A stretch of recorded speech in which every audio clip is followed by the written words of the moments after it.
Now, Turin is often called the Fiat show because they and their associated companies dominate the market in Italy, and also because they always take such a huge stand here. Now, this year, much of that stand is occupied by the Tempra, including this estate or station wagon version, on which apparently they pulled out all the stops to get ready on time. It's not just a replacement for the rather disappointing regatta weekend, it's also the first salvo in Fiat's declared battle plan to launch 17 new models in the next 10 years to snatch the lead in the European market from their arch rivals Volkswagen. Chris Goff has been driving the saloon version.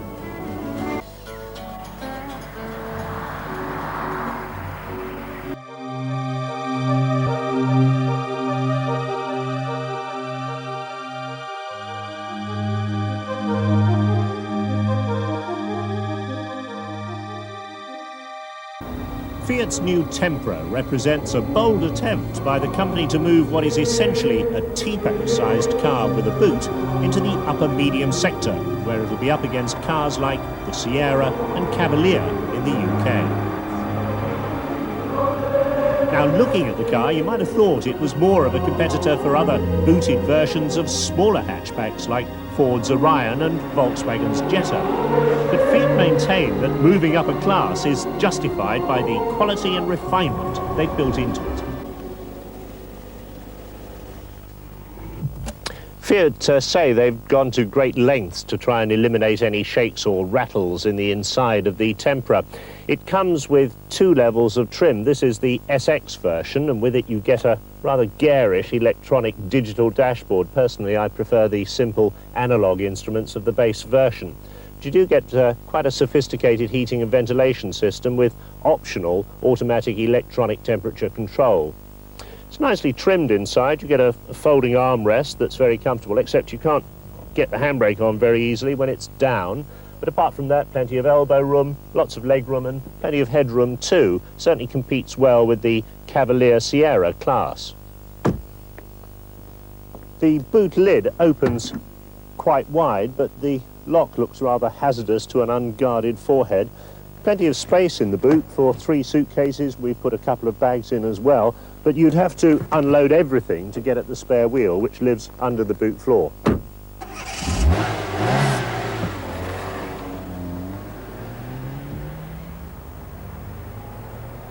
Power steering is only an option on this 1.6-litre version. I think it's almost essential.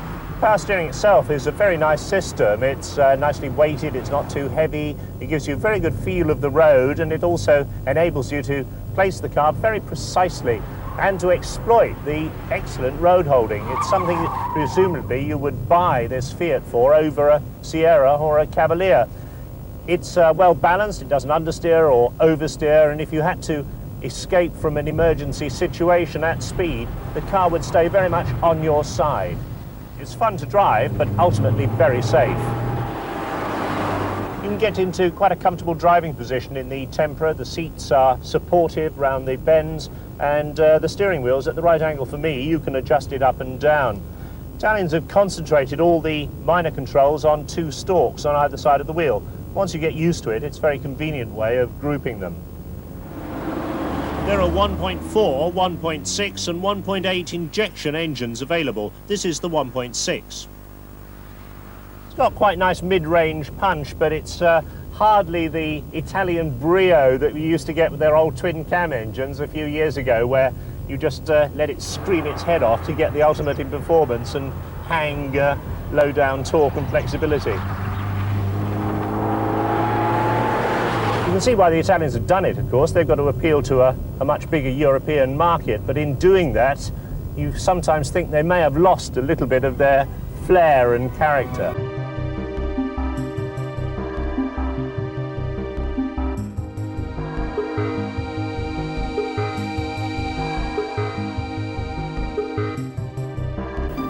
So does Fiat's experiment to move Tempra upmarket succeed?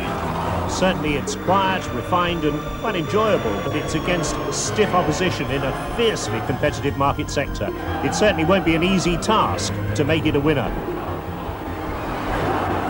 The car will be launched in Britain this summer, and we'll know Fiat's pricing structure then.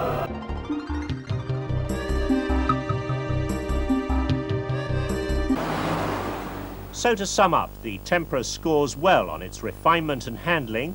It's got very good aerodynamics, and all external panels are made from galvanized steel. On the minus side, there's that digital dashboard and only average performance. There was a slight gearbox whine too on our test car, and although I like armrests, I do like to be able to put on the handbrake.